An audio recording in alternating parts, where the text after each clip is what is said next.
নির্বাচন নিয়ে আজকে মির্জা ফখরুল ইসলাম আলমগীর একটি কথা বলেছেন যে দেশের আইন শৃঙ্খলা পরিস্থিতি যে অবস্থা তাতে নির্বাচন করা সম্ভব, একবার যে কোনো সময় নির্বাচন করা সম্ভব। তাহলে কি আসলে কি যেই কথাটি একটু উঠছিল অনেক সময় যে স্থানীয় সরকার নির্বাচন করার বিষয়ে যে একটি দাবি ছিল, তাহলে স্থানীয় সরকার নির্বাচন কি করা সম্ভব এখন এই মুহূর্তে? খুব সংক্ষেপে। এখানে বিএনপি মহাসচিব যখন বলেছেন নির্বাচন করা সম্ভব, যদি জাতীয় নির্বাচন করা সম্ভব হয়, স্থানীয় নির্বাচন করা সম্ভব, ছাত্র সংসদ নির্বাচন করা সম্ভব, এর মধ্যে কিন্তু আমরা ডাকসু নির্বাচনের তফসিল ঘোষণা আলোচনা হয়েছে।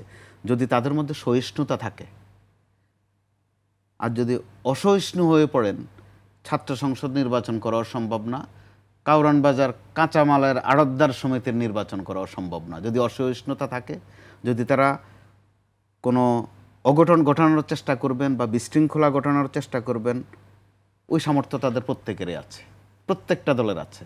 বিশৃঙ্খলা বাধাতে এখন অনেক লোকাল লাগে না, আমরা কিন্তু গত কয়েক মাসে সেটা দেখে ফেলেছি।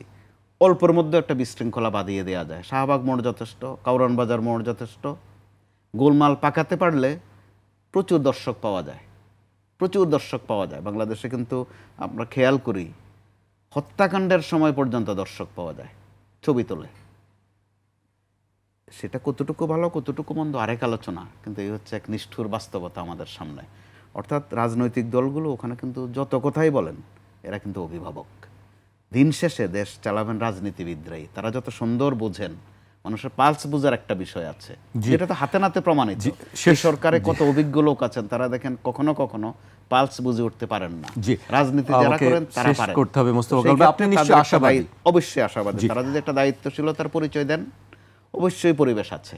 এবং এই বিদ্যমান যে অবস্থা, আইন শৃঙ্খলা বাহিনীগুলোর মধ্যে যদি একটু উৎসাহ উদ্দীপনা তৈরি করা যায়, তাদেরকে ভয় থেকে মুক্ত করা যায়, অবশ্যই সম্ভব।